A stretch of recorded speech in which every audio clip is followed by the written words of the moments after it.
Hey guys, try to ignore the sound of the furnace here. I'm in the basement, so it's not exactly quiet.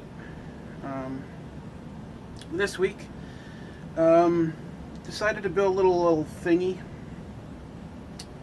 Um, you'll remember that I mentioned that I broke one of my carboys there recently, so I've decided it's in my best interest not to move them as much as possible.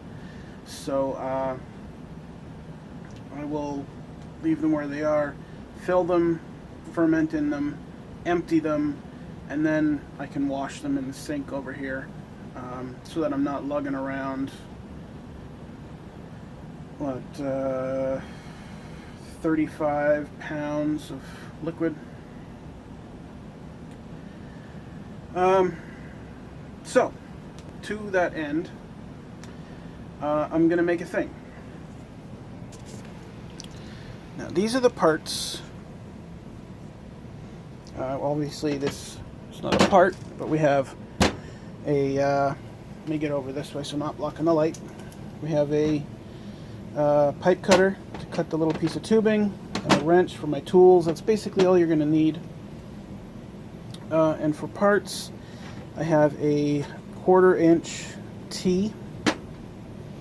I have a 1/4-inch pipe thread to 1/4-inch barb. I have a 1/4-inch barb to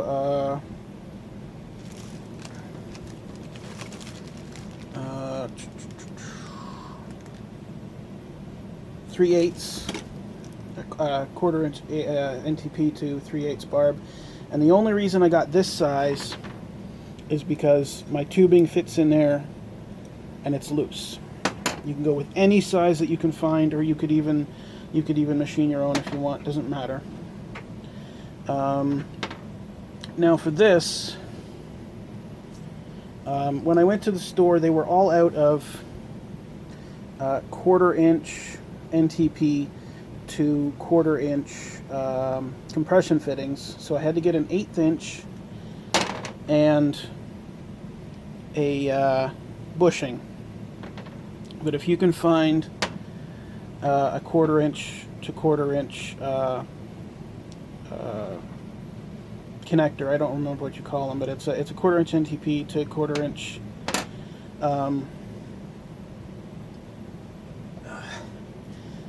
compression fitting, then you'll be good. And I have my bung here. You can use any type of bung. I just happen to have this spare one lying around. So, what we got, I'll go this way instead. I'm not going to use any thread tape. It's not necessary for this project. We got this coming out the side, and then we got this guy, and that guy, and then this goes all the way through.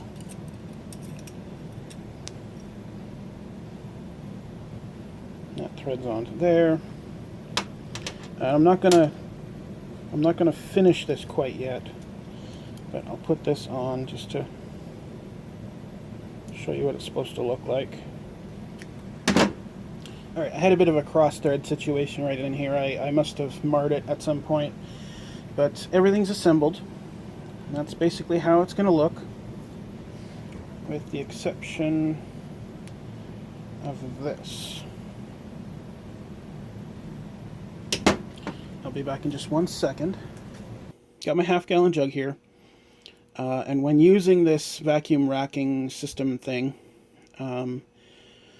what you would do is you would have it on top of the bottle you want to put liquid into.